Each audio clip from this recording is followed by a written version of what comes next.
make sure to give my dad a 5-star review. Make sure to like and subscribe to his YouTube. Thank you for listening and enjoy the show. Organization is going to have some sort of behavioral control, right? If there's any sort of membership stuff, I think about like I was in a sorority in college and there's some initiation stuff that you got to do that's a little weird. And so behavioral control could look like, okay, you're only allowed to date certain people. There's like a dress code, right? It can be as simple as that. And it's okay if those, if that type of control aligns with what you want, that's perfectly fine. But if there's a disconnect between what you want and what you feel like you're forced into, that's when it gets kind of weird. Hello, Faithful Politics. That was a weird way to open the show. Hey, Faithful Politics audience, welcome back. I am your political host, Will Wright, joined by your faithful host, Pastor Josh Burtram. What's going on, Josh? Hey, what's going on, Will? Good to see you. And today we have with us Morgan Piercy, who is a therapist that works with people navigating religious trauma, faith deconstruction, complex trauma, ADHD, there you go, Josh, LGBT plus identity, anxiety, OCD, and political stress. She specializes in helping individuals who've stepped away from rigid or high control religious environments and are trying to make a life for themselves once again. And we are just so glad to have her on the show. Welcome to Faithful Politics, Morgan. Thank you so much. Will and Josh, I'm just so excited to talk to you guys today. I'm excited to talk to you too. And what's weird, and I'm gonna just be a little honest about how I came across sort of like your profession, is I've been sort of like trying to commit myself to spend more time on Threads. I don't know why. I just thought that it seemed like a good social media platform and there's a lot of engagement. And then randomly I came across one of your posts and was reading it and was like looking into sort of like your work and was like, wait, there are people out there that actually help folks with deconstruction and all this other kind of stuff. And I just knew I needed to have you on the show. But it is a weird profession though. So I'm like, how does one get into or choose to study like this field of psychology? Right. Yeah. I mean, like most therapists choosing their niches, it's personal life experience. I'm a Gen Z therapist. I grew up in the Christian school movement. And so just kind of seeing how the theology evolved over time, right? From like VeggieTales, Bob and Larry, I can be your friend even if you look different than me, turned into Dominion theology type of stuff. And I think like many people, I felt like the evangelical church was going to have sufficient antibodies against Trumpism. And boy, was I wrong. Yeah. That's a really tough thing. And I know that a lot of people have struggled with that over the last 10 years, including myself, of course. And I know that this has been such a trying time for a lot of Christians, especially evangelical. It is the test, I think, of our evangelical movement, I guess, if you want to call that. Yeah. We haven't passed the test. And there's actually a book called The Trump Test. I actually never got the guy on. I should have. It was a long time ago. It's called The Trump Test. And he was asking, are we gonna pass this test? And I'm pretty sure he's going to say no.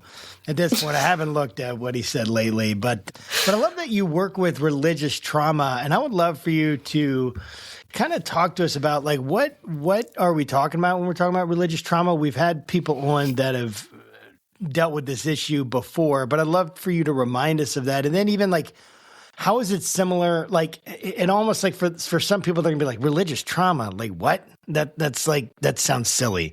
Like, grow up and get, all that stuff. Like, let's get tough. What are we talking about? Religious trauma. But obviously it's very, very real and very, very powerful and profound in its effects. Could you talk to us a little bit about it? What is it? And what are kind of the psychological mechanisms there, as much as you know about it? Yeah, 100%. And so religious trauma, I would define it as just a subtype of complex trauma. And it's a lot of psychological abuse, mental abuse, emotional abuse, just all kind of wrapped up and happening in a community that's supposed to be very safe. And I think that's where a lot of those feelings of betrayal come from. So it's a lot of betrayal trauma as well. And so I would say that religious trauma and deconstruction are like kind of different, but kind of go hand in hand in a way. I would define deconstruction as really analyzing the values and identity that you've been handed and seeing what fits who you want to be and how you see the world now. And so with that comes a lot of analyzing that religious trauma. The crazy thing that I see a lot that really just baffles my clients is that religious trauma symptoms often don't really hit until they're already out of the environment, right? It's kind of looking back on how past experiences were and just kind of seeing that in a new light, and maybe seeing it less in the light of, oh, I was not good enough, I failed God, and seeing it more in the light of, wow, there was this judgment that was put on me. Forgiveness was not emphasized. Grace was not emphasized, right? All of that love, all of those things that were supposed to be the foundation just were not. And I was supposed to put myself in this little box that doesn't really fit who I am. And so that's why I feel like religious trauma and deconstruction, like you can't really talk about one without talking about the other. And you can't really talk about them without talking about grief. And so religious trauma also often is kind of the catalyst into faith deconstruction. There's the religious trauma aspect, and then there's exposure to new information. And once there is some sort of interpersonal trauma, that's just kind of the recipe for deconstruction. And so I think it includes a lot of grief over the loss of certainty. And so that's why my job overlaps a lot with folks with OCD, right? There's this chasing of the certainty, and maybe we get it for a moment, and then that certainty is fleeing, and that's really distressing for folks. And so I would really see religious trauma as a lack of autonomy and a lack of agency, and really feeling like religious authority owns the picture of who I am and who I get to be and how I get to live my life. And so this journey is really about a reorganization of identity around who I want to be, and maybe the meaning-making system no longer matches reality. And so our brain has to kind of fill in the gap, and something's got to give. The theology has to be more psychologically flexible, or the lifestyle has to change, or something. There's some sort of cognitive restructuring that has to happen to alleviate the cognitive dissonance. Yeah. I'm curious, like, how do you even go about doing something like this? I mean, and mind you, like, I know nothing about the field, but I'm assuming that if somebody came to you in a non-religious trauma scenario, like, my partner is abusing me, they're telling me that I'm this or that, it's pretty easy to be like, get out of that environment. You're not this or that, you're a human being, blah, blah, blah. But like, in a religious trauma situation, I can imagine, my pastor told me God wanted me to do X, Y, or Z, Yeah. And like, how do you sort of like take hold of that and not minimize, I don't know, God or whatever? Yeah, that's hard, because therapy is very different from biblical counseling. And I have to remind folks of that all the time. I have folks reach out all the time wanting biblical counseling, and that's just not my skill set. And so I got to, refer them out or find somebody who does more of a faith-based counseling, like in a church setting or something like that. Therapy is inherently about you and your own autonomy and listening to your own voice. And so that can feel like it kind of conflicts with faith. That can feel kind of uncomfy. That can feel like you're leaving faith behind. That's why I utilize acceptance and commitment therapy. Love it. I'm just kind of an ACT purist as far as my therapy modality orientation, all of that, because it brings in that values aspect, right? And so there's 6 parts of acceptance and commitment therapy that kind of form the foundation of it. But a big part of it is values work and then committed action. So taking committed action in the direction of your values. And I think it can be adapted to really any faith system. So that's where it gets brought in, but it's the client's choice that it's brought in. It is not my place to say, hey, people hurt you, not God. Even though that is technically 100% accurate, right? It is the systems and is that fake view of God that got really twisted and turned into nationalism or turned into whatever. And so, but that's not my place to bring in. It's the client's place to bring in. And so I have an extensive intake form and intake process where they can kind of vocalize that. And that might shift over time. And that's okay. I think that faith really has to be your choice or it's never going to feel authentic. And that's why so many folks are stuck in this place of deconstruction, because it was never really authentically theirs to begin with. And that's really sad. There's some grief in that. There's that time that's lost that wasn't truly yours, that you were pretending to be somebody that didn't feel like a good fit for you. I love that you brought in the example of like an abusive relationship, because that's often what religious trauma feels like for people, is that they're in a narcissistically abusive relationship with God, which is just so heartbreaking, like just beyond heartbreaking. And that's hard when people start to walk away and start to, or just, kind of take a break or find a different environment or whatever, is that the people in that environment that hurt them are just talking about how great this version of God is all the time, and it's like, well, that's the person that I feel narcissistically abused me. That can be really invalidating. And I think there's a lot of things that people in a church environment say that are completely well-meaning. Completely well-meaning and come from a place of love, but can really either downplay the trauma or spiritually bypass a lot of times or victim blame. And so that creates really that loss of connection with other people. I think that's the biggest thing that I see in folks who are deconstructing, is that loss of social support. That's just the biggest Huge risk factor for other mental health stuff. Yeah.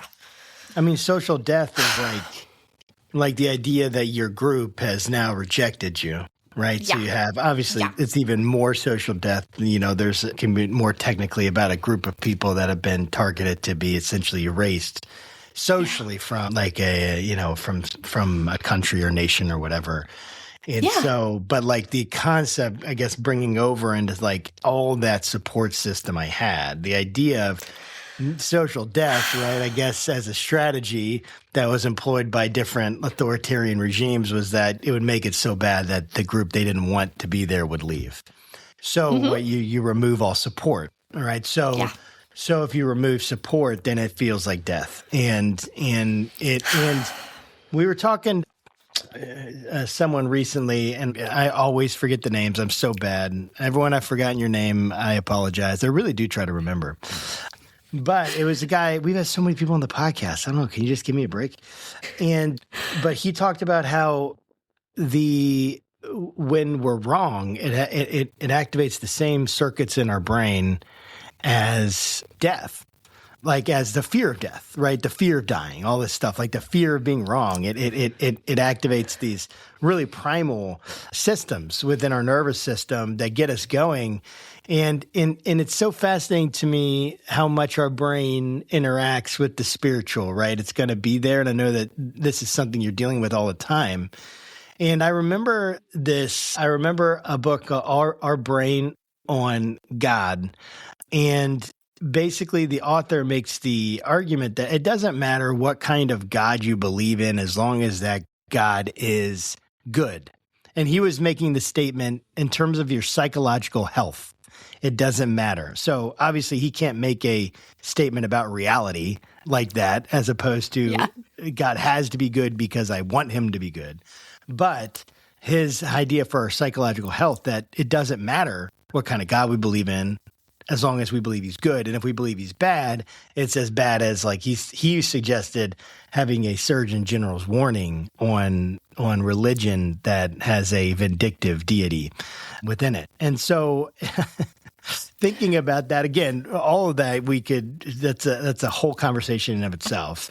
But I'm thinking about the idea of a religious environment, right? And having a strict religious environment, right? And what that does to your brain, right? Because we're talking about this. And so I grew up in probably like here's weird.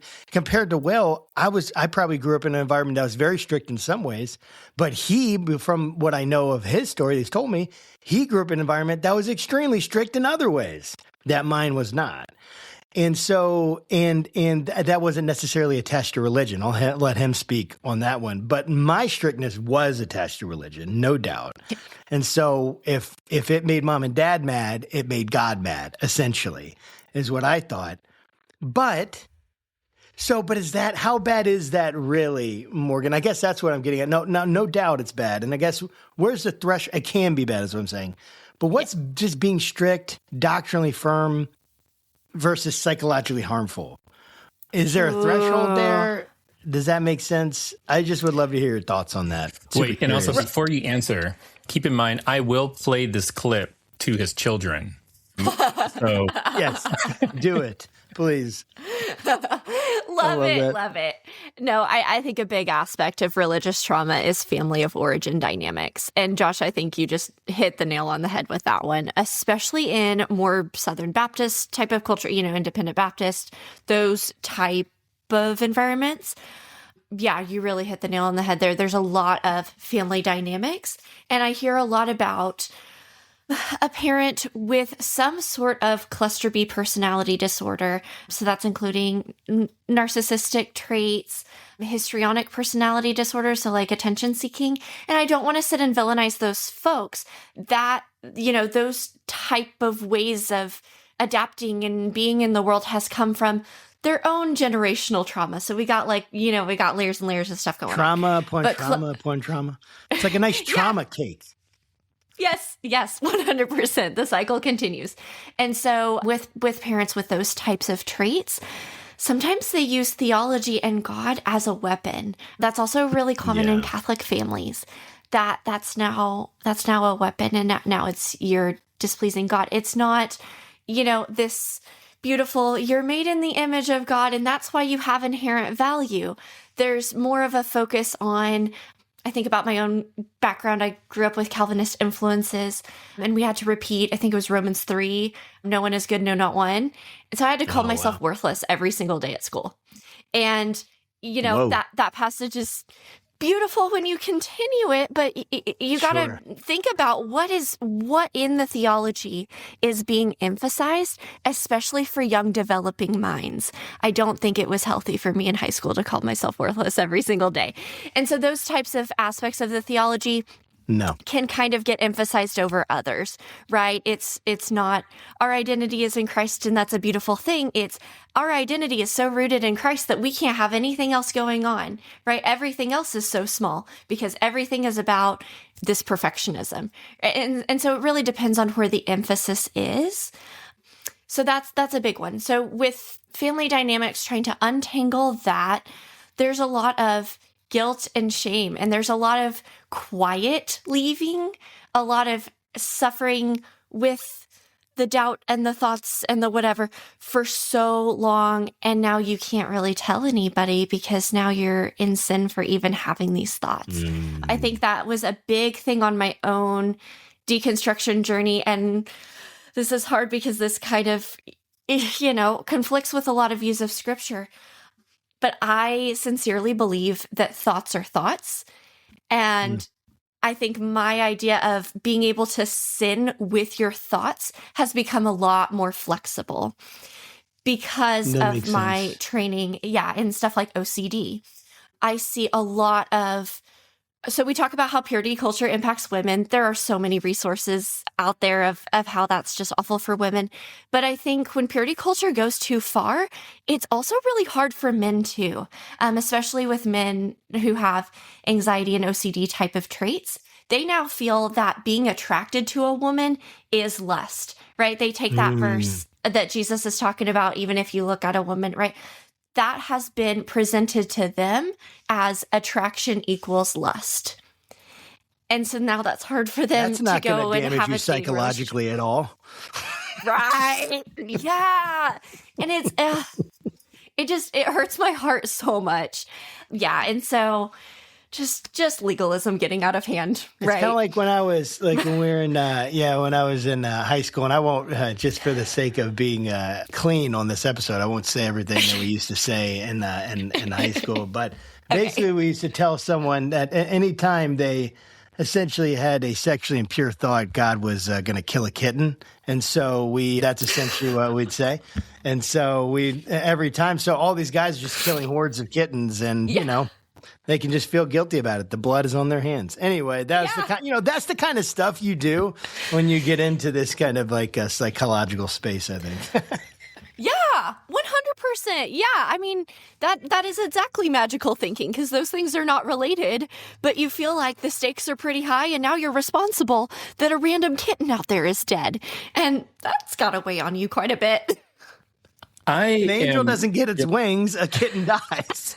I am super glad that we're not like that famous, because otherwise there would be like clips upon clips of Josh saying, like kittens dying, and that would not be great PR. So hey, all PR is good PR. Dude. That's true. Yeah.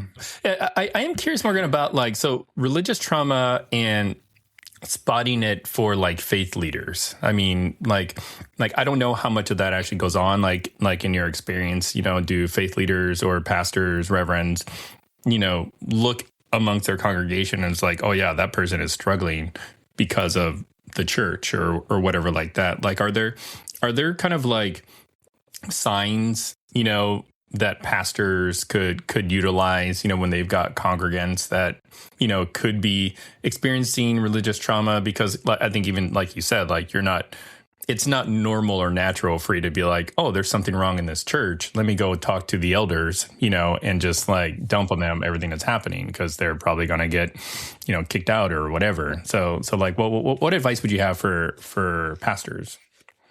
Yeah, 100%. I would say the big thing is just to look for basic signs like social withdrawal, and just, any sort of mood shift is obviously a sign that there's something going on. I think about just the basic signs of depression, of just loss of interest in things once enjoyed, all of that kind of stuff when there's a little bit of a shift. I think normalizing mental health therapy and those types of resources outside of the church, just because your church is okay with that, does not mean that every congregant that has come to your church thinks that that's okay. They might have been taught something else in some other environment. And so that's really hard. Like, that puts pastors in a really tough position, because you are now trying to undo some of the harm that's been done by another pastor. And that's really tough, especially if you don't know what it is. I think a big one is being able to recognize a moral OCD compulsion. So a lot of the examples I have are maybe more of like a Catholic kind of thing. But I think of the folks that come to confession, every single time it's offered, or in the case of more Protestant environments, like requesting meetings with the pastor to seek reassurance. Any sort of reassurance seeking that seems like it doesn't actually last, doesn't provide that lasting relief, and they got to go seek reassurance again. That's a big telltale sign that there's something going on, that there's a mental health concern that they're thinking is more of a spiritual warfare thing. And I think, especially with any sort of anxiety, OCD can attach to any theme. And so it has a way of kind of attaching to our most deeply held values and just twisting it around and throwing it back in our face. And so these folks who really, really do care about their faith, OCD is going to latch onto that theme. And so when things get misunderstood as spiritual warfare, and now they're this prayer warrior that's always coming up to the front, and they're always praying, and they're always volunteering at all of this stuff, that gets praised. And so now what is the church community doing? They're positively reinforcing the compulsion without realizing it. And so really realizing that there is a deeply held faith that's being exercised, but where's that balance of being able to sit in God's grace and also being able to have hobbies outside of the church, being able to enjoy right? To go out in nature and enjoy God's creation and maybe enjoy the other things that God has for you, and not feeling like you have to do all of these things, that your soul is constantly at risk. I think hell anxiety is a huge one for folks, just absolutely huge. And so I see a lot of behaviors that are trying to prevent that from happening, that take up a lot of time and take up a lot of space, and sometimes can even get in the way of being able to hold down a job, being able to spend time with loved ones. And that's where it gets really messy and getting really sad, because I am not going to encourage folks to not pray or read the Bible less, if that's what they want to do. But there gets to a point where maybe it feels excessive and it feels like not a choice anymore, if that makes sense. It's more something that has to be done in order to feel safe. And again, that feeling of safety, that feeling of relief does not last. Yeah. In order to feel relief, but that relief never lasts. Yes. And so that's kind of a weird one. But I would say, as far as that sort of type of anxiety goes, if somebody feels like, oh my gosh, the littlest thing just happened, like I might have sinned. I don't even know if I sinned. I might have sinned. I encourage people to use what's called the 15-minute rule, to wait 15 minutes to talk to God about it. And I know that sounds really weird, because now I'm encouraging people to not talk to God as quickly. I know that gets really messy. But when it's a compulsive thing, to wait a little bit, right? Because God's going to be there whenever you're ready. That just kind of removes the anxiety from the compulsion, and that gives yourself time to calm down on your own.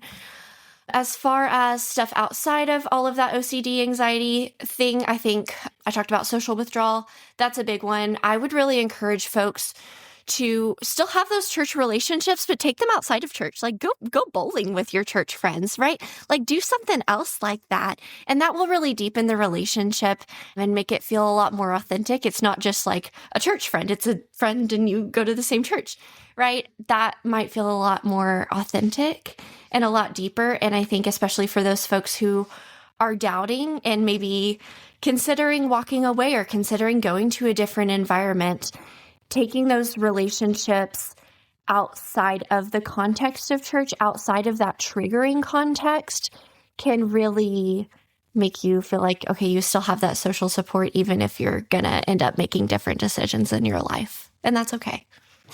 You mentioned something at the beginning of the interview about some of your clients coming to you like after they've left, like the church or what have you. I'm curious if that is like kind of the norm, because we spoke with Stephen Hassan. Yes. He wrote the book, The Cult of Trump, and he came from a cult himself, and mentioned, his sort of like experience coming out of the cult was when he was hospitalized and he was forcibly pulled out of that environment, and then he learned he was in a cult. Like is that kind of a similar sort of scenario, like with how you describe, folks that are, deconstructing or going through religious trauma, like they tend to come to you after they've left that environment? Yeah, I would say it's probably about 80% that are completely done. Like they're completely done. They don't want to go back, at least to like a structured religious community type of thing. And so, I love that you brought up Stephen Hassan. I love the BITE model, because that really helps folks see specific ways that they feel like maybe their church does fit that more structure, that more culty structure. And I know that's kind of hard for faith leaders to hear, but I think it's really important to think about. I would really emphasize that a cult is a sociological structure, right? You can have the wackiest beliefs in the world and not be a cult, and you can have all of the correct doctrine and still be a cult, because it's focused on authoritarian control. There's kind of this like spectrum of healthy influence versus authoritarian control. And I will be completely honest, I don't really know where church discipline fits into that. And I don't know what healthy church discipline looks like. That's not my skill set. That's not my training. But there's kind of an opportunity there for faith leaders to think about, how much do you want to hold folks accountable and help folks live the life that they want to live while still valuing their agency and autonomy. And I don't have the perfect answer for that. But essentially, yeah, folks will get introduced to the BITE model and kind of see aspects of other groups that they feel like fit their church environment. So for any folks who are listening who don't know, BITE, the BITE model of authoritarian control stands for behavioral control, informational control, thought control, and emotional control.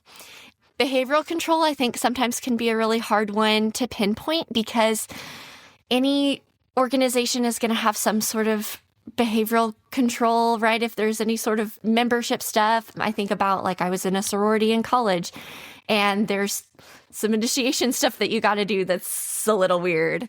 And so behavioral control could look like, okay, you're only allowed to date certain people.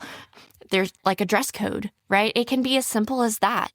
And it's okay if those, if that type of control aligns with what you want, that's perfectly fine. But if there's a disconnect between what you want and what you feel like you're forced into, that's when it gets kind of weird. Informational control. I think about with all the MAGA stuff going on, there's only certain news stations that are true and everything else is fake news. There are religions where you can't Google your own denomination. I think about just my own experience growing up with the ESV Bible. I didn't know all of the aspects of how that version of the Bible came to be until I was an adult. And I have, my own feelings about that, just as an example. Thought control. A lot of times people think that that is like a hypnosis woo-woo kind of thing.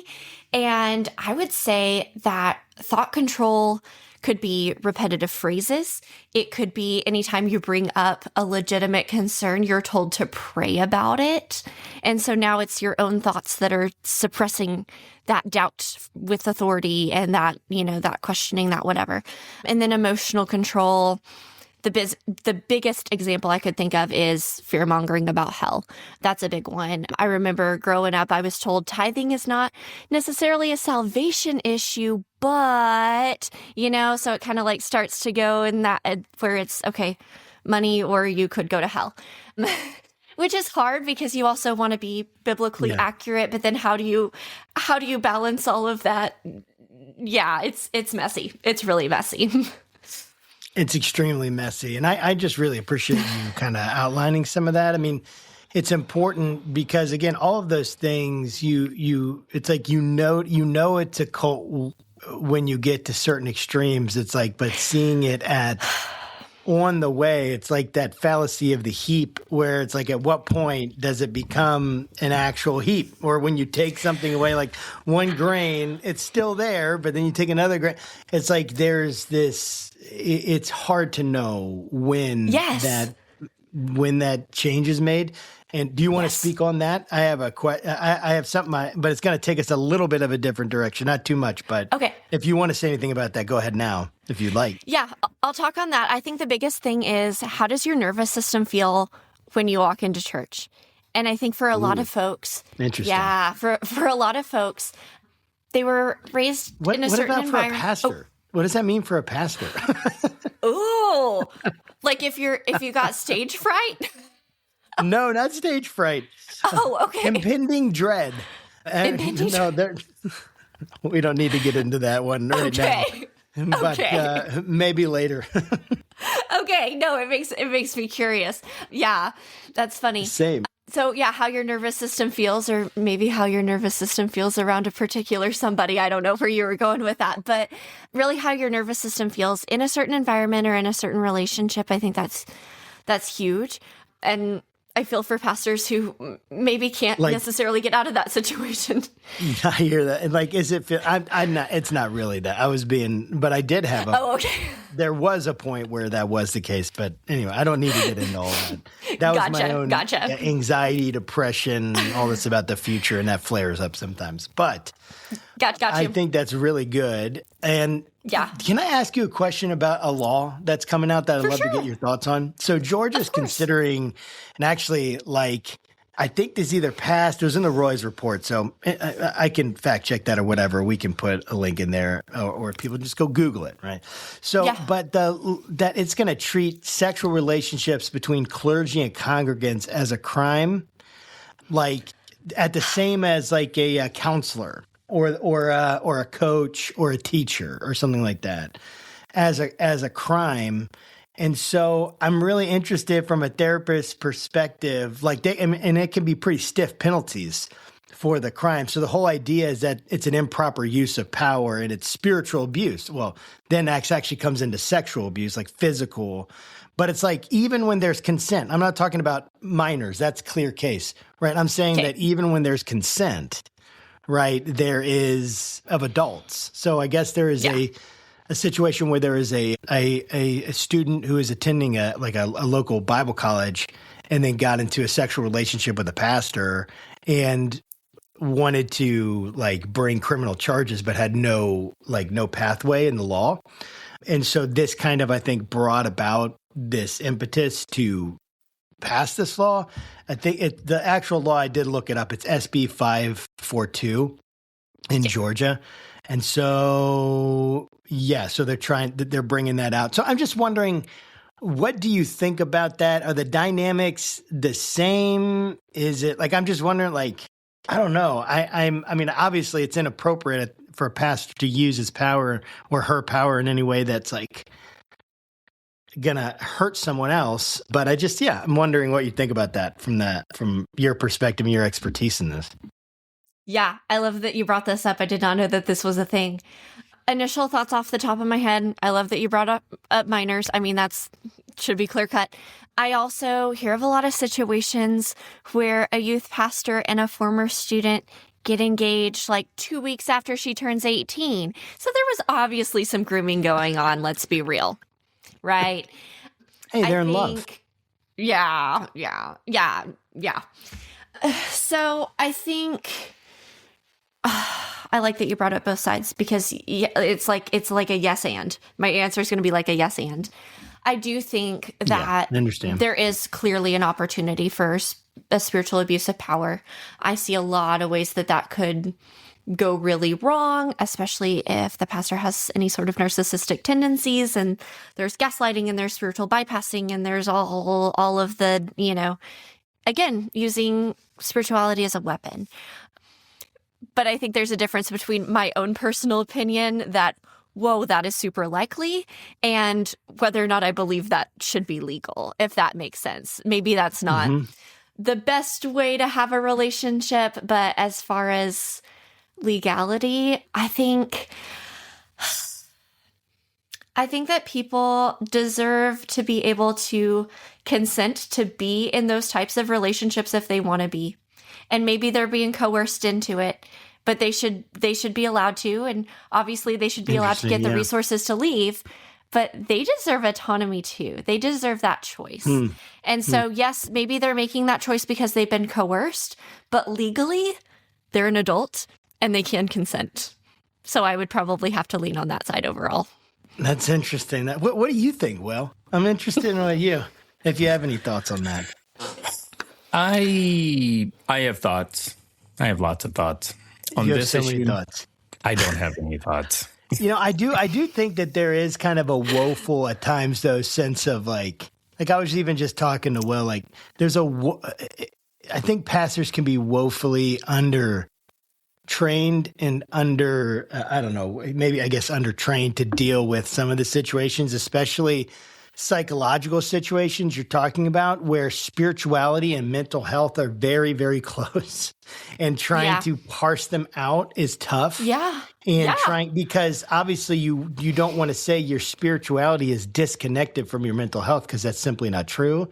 And yet how do we how does a spiritual diagnosis, prayer, like what tools does a pastor have to help versus a psychiatrist or a counselor, someone trained? And I do think there's a lack there, a gap that is important, because a lot of pastors exercise a lot of power over people and influence a disproportionate amount of influence compared to other people in their life, even someone's boss.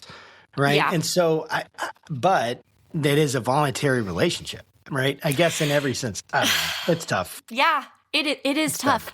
It is tough. And and that's where I get caught up in the difference between what I think is a good idea and what people should legally be allowed to do. I think I always err on the side of, my opinions are my opinions. So, yeah. I am curious, though, about the LGBTQ issues, and maybe even specifically as it pertains to Kansas. So Kansas just passed a law that revokes IDs, enacts bathroom rules.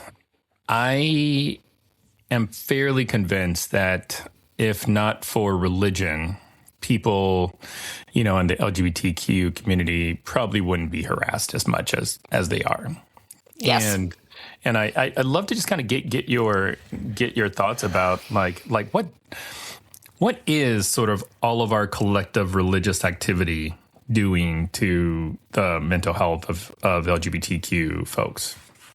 Yeah. I love that question. The first thing that comes up for me is Babylon Bee. I'm sure you guys have heard of Babylon Bee, the Christian version of The Onion. They have a video about the label exvangelical, and they technically have all of the content right. All of the points that they bring up are technically correct. Right? There's concerns about colonialism. There's concerns about racism. There's concerns about the treatment of women. There's concerns about the treatment of LGBTQ. Now, they're very passive aggressive in the way that they make fun of the exvangelicals, but whatever. And I think a lot of it comes from not necessarily the doctrine, but how much it's emphasized. I think about my own experience in the Christian school movement, and when gay marriage got legalized, it was the summer before my senior year of high school. I'm a young therapist. It was the summer before my senior year of high school. And all of us seniors and school leadership had a meeting because we were a part of this, biblical leadership program. And man, were people kind of bent out of shape. The adults in the community felt like that threatened their own marriage. And so I'm thinking okay, is your husband secretly gay? Why does this affect you? And they decided at that meeting that our chapel services were now going to be about social and political issues. And so the plan at that meeting was for the first chapel to be about the gospel, the next 4 to be about homosexuality, and the next 8 to be about abortion. They ended up not coming up with enough content about abortion to fill up all 8, I don't think. But just that overemphasis, right? And this idea that, oh my gosh, we gotta correct everything. And that's when people went into crisis mode of we gotta take America back for Christ, and we gotta overturn this, we gotta whatever. And it gets to a point where, okay, back to how does it affect you? Other people are able to own property with the person that they choose. How does that affect you? I mean, they're adopting disabled kids. Why are you mad about that? Right? This kid who has 0 moms and 0 dads now has 2 dads or 2 moms and has parents with disposable income to cover all of the medical expenses and everything that they need.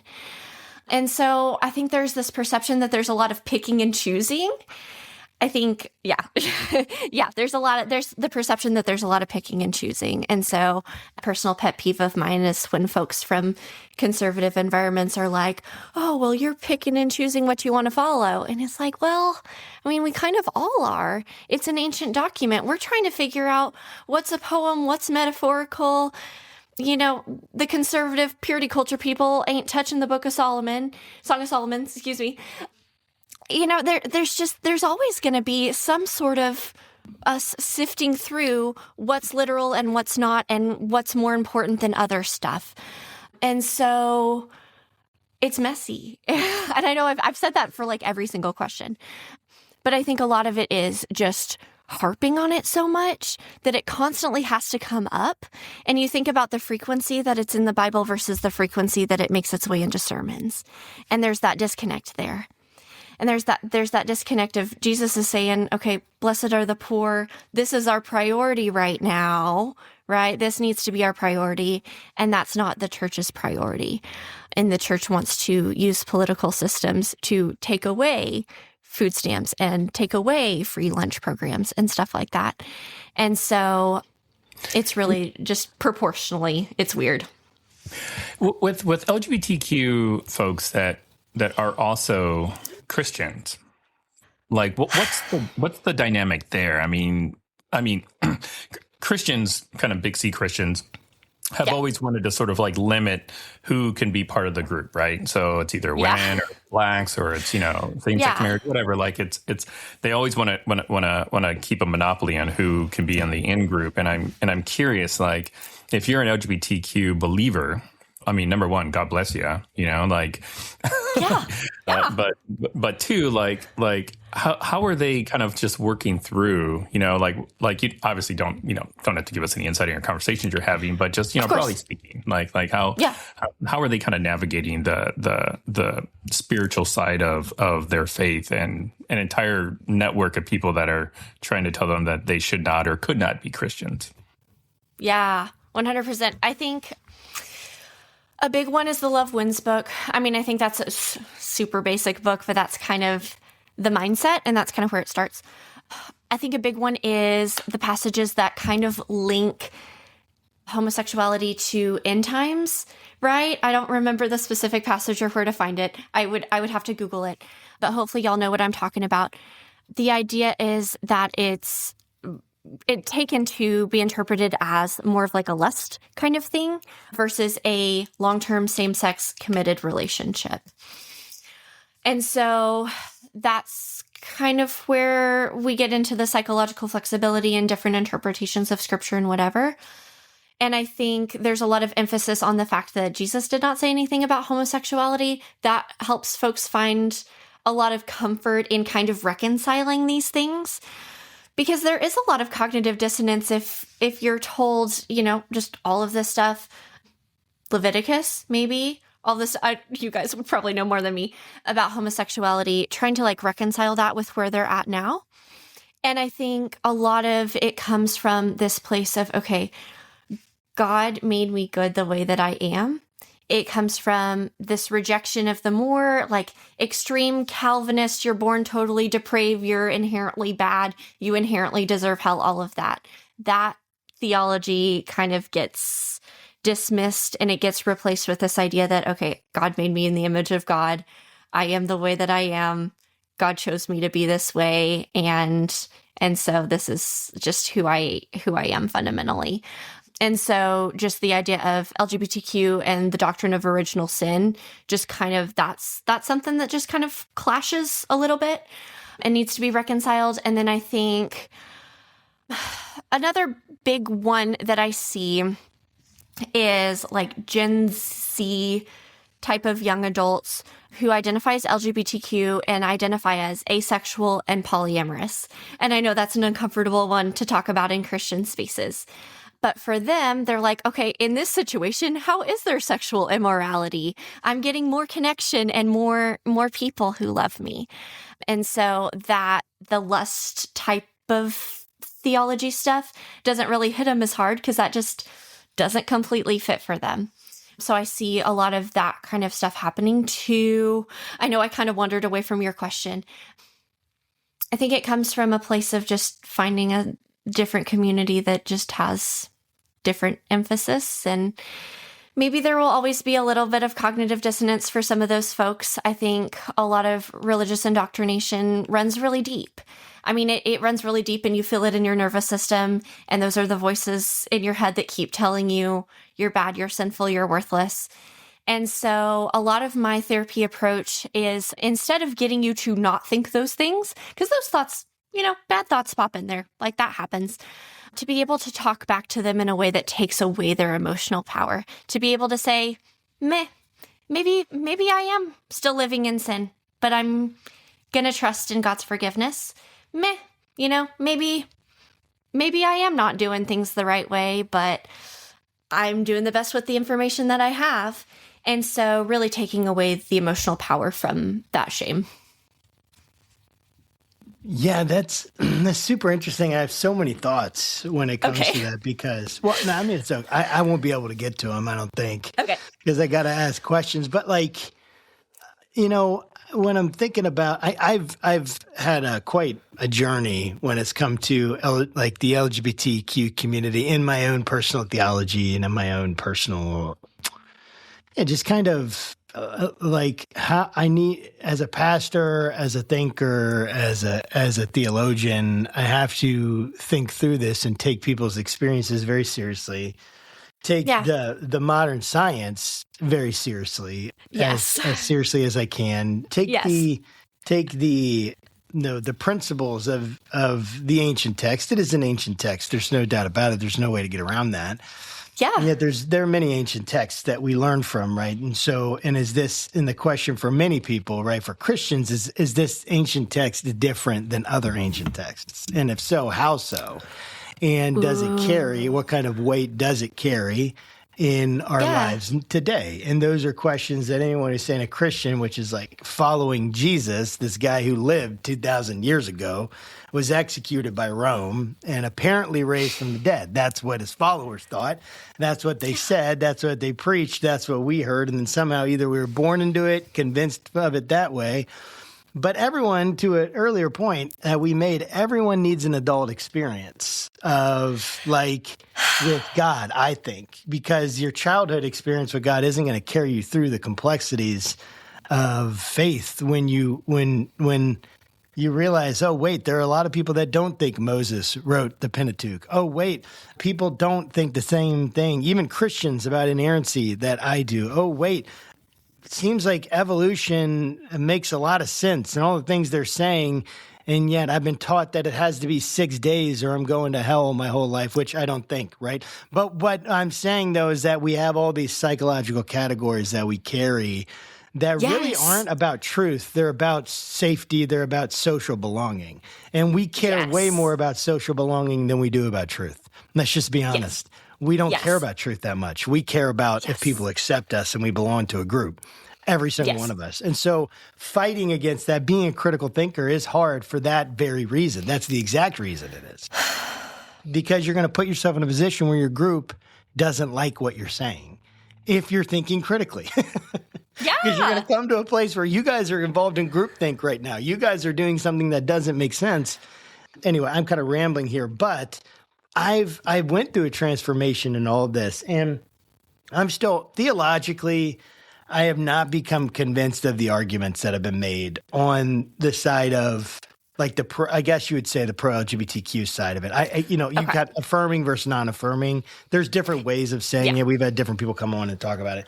So I guess theologically, I would fall in the non-affirming view. I know that upsets people sometimes or hurts people's feelings. It's nothing to do with you.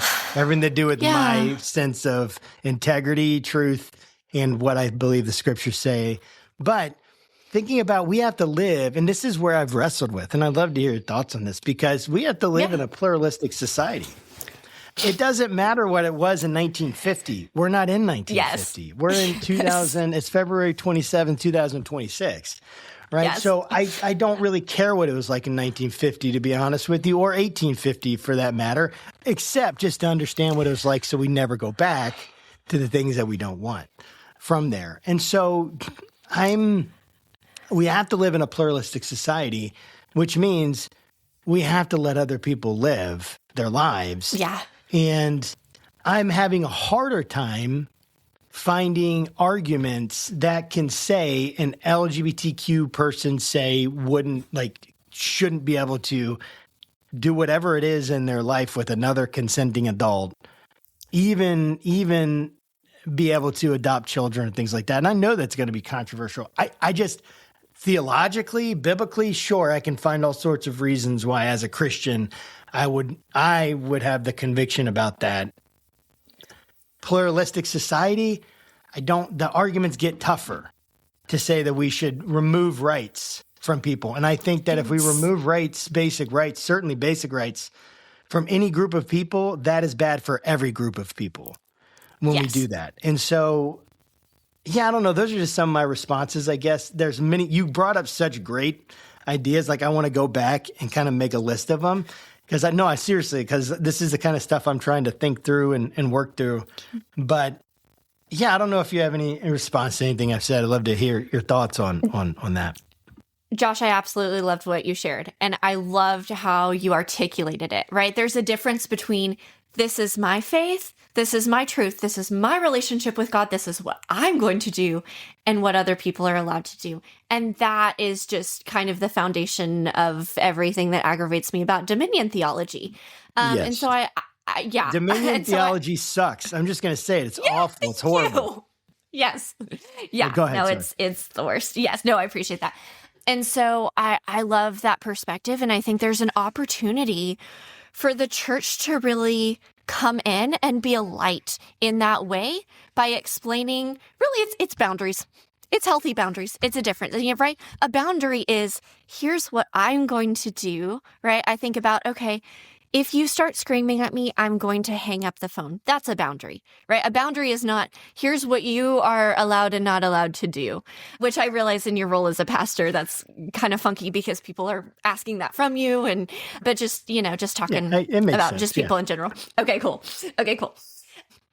And so that's a big one. And I think there's an opportunity for pastors who do hold that traditional model of marriage to have sermons that maybe instead of a sermon that's like, hey, here's why I believe that LGBTQ is wrong, have a sermon about, hey, here's the boundaries and here's how we can love on these people and here's how we can respect these people's rights. Everybody has First Amendment rights, right? Everybody has the right to practice their own religion. And so if their religion involves, or their, philosophy or whatever, I'm sure they would not label it as a religion, but if their religion allows for LGBTQ, I see an opportunity for conservative pastors like yourself who have a heart for everybody to have more of those conversations about, okay, here's how we can biblically, as conservatives, respect other people's First Amendment rights. Because now there's less of a tug of war and people don't feel like they have to dig their heels in as much. And I think that's a big one that I see, really with, all sorts of extremist views. But when people get challenged, they're digging their heels in because it's not really in a way that is loving and inviting of conversation and all of that kind of stuff and inviting of critical thinking. Everybody feels like, especially on social media, especially on the internet, that they have to defend their worldview. And so that's not really going to lead to anybody being able to draw closer to one another. That's just really, it's triggering a survival response because, I think one of you had said something like this earlier, but when people feel like their beliefs are being threatened, it's like, that's like a deep, deep, deep survival abandonment response. That's not really... Their nervous system is not really in a place where they can listen and kind of bridge the gap. We're not dealing with rational logic. Yeah, that's not what you're dealing with at that point. Yeah. Exactly. And so I just see an opportunity for people to come in and kind of bridge the gap and to kind of have those conversations about, okay, what does the Bible say about boundaries? So, yeah. Yes. And, even this, so and I am going to approach this in our church because we're going into Genesis at River City Underground. That's the church I pastor. And we're going into Genesis and we're going to have to talk about image. Genesis 1, Genesis 2 has a marriage passage, right? So it's in there and I'm going to bring what I think and I'm going to bring what other people think. And I'm going to tell them why I think it. And, but I can't, and it's not a requirement. See, it's not a requirement to think how I think and believe what I believe to come to my church. And I don't think that people need, we should not have requirements like that. I think, I understand as people grow in leadership and influence, boundaries are more important. Yeah. And those are conversations that have to be had, but anyone can come. Is it really that, it's not that complicated, dude. I don't think it is. Jesus literally hung out with anyone and rejected the religious elite most. And so I think that should really speak to us all. Morgan, thank you for coming on. I'm not going to get on another, preaching bout. Thanks for coming on. How can people connect to you, what you're doing? I'm sure we'll have you on again to come back and talk more about this stuff, but how can people connect with you? Yeah. Well, first of all, Will and Josh, thank you so much for having me on, and I would absolutely love to come on again. This was awesome. So folks can find me. The easiest way to find all of my resources is to go to www.morganpiercy.com. And then for my private practice, Deconstruction Counseling, that website is www.deconstructionkc.com. And then Deconstruction KC is also my handle on most social media platforms. So even if it's a more niche one, just see if I'm on there. I might be. Awesome. Well, Morgan, thanks so much for being on the program, man. It's been a real pleasure. Yeah, thanks, guys. Absolutely. And to our viewers, guys, we'll put all these links in the description and show notes. So go check it out. Make sure you're checking out. If you have someone dealing with deconstruction, point them to these resources. We also have other episodes here that you can check out on Faithful Politics Podcast. And until next time, guys, keep your conversations not right or left, but up.